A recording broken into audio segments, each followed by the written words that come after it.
the ancient world, long before cities stretched toward the sky and long before Israel became a nation, there lived a young man named Jacob who found himself caught between purpose and danger, between promise and uncertainty.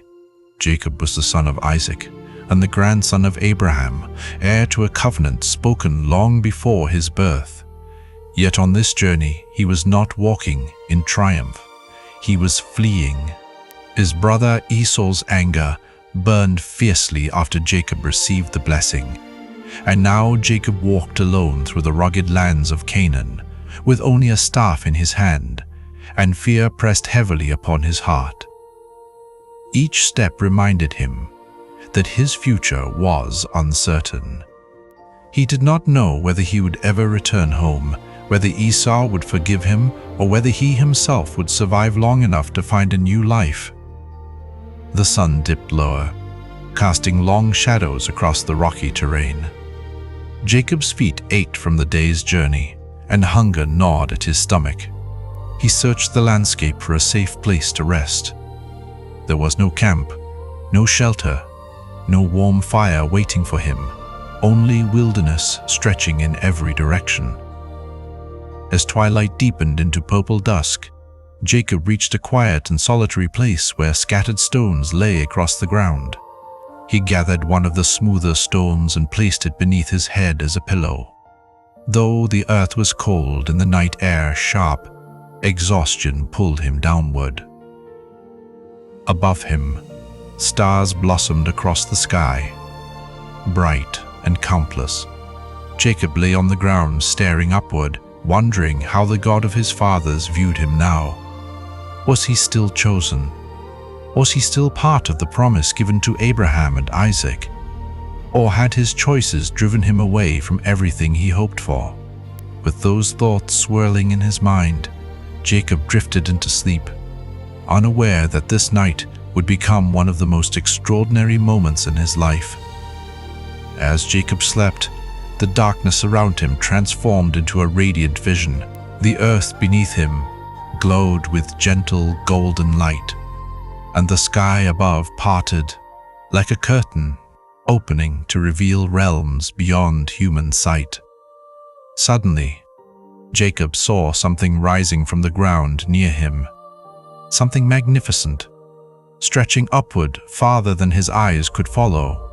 It was a ladder, vast and dazzling, made not of wood or stone, but of shimmering light, as if woven from the very brightness of heaven.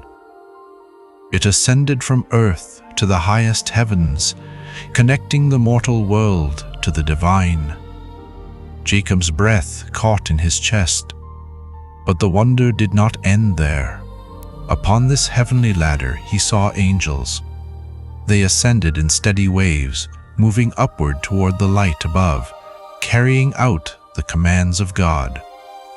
Others descended toward the earth, bringing guidance and protection to the world below. Their forms glowed with pure radiance, their movements graceful and purposeful. Never had Jacob imagined such beauty or such closeness between heaven and earth. Then, above the ladder, a radiant presence appeared. It was not a human figure, but a glory so brilliant that Jacob could not fully behold it.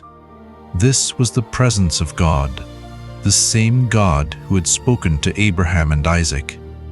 The air trembled with power as a voice called to Jacob, not with harshness, but with unmistakable authority and compassion.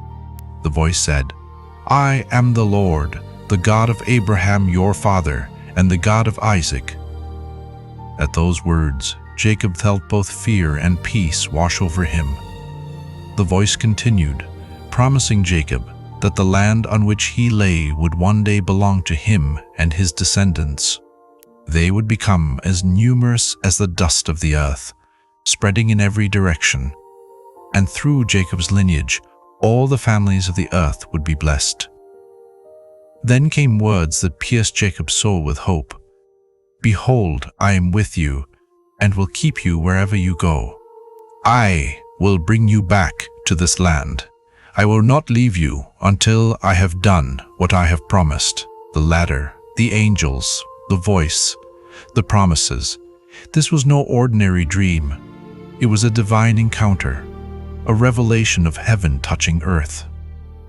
Slowly, the vision faded. The ladder softened into a glow.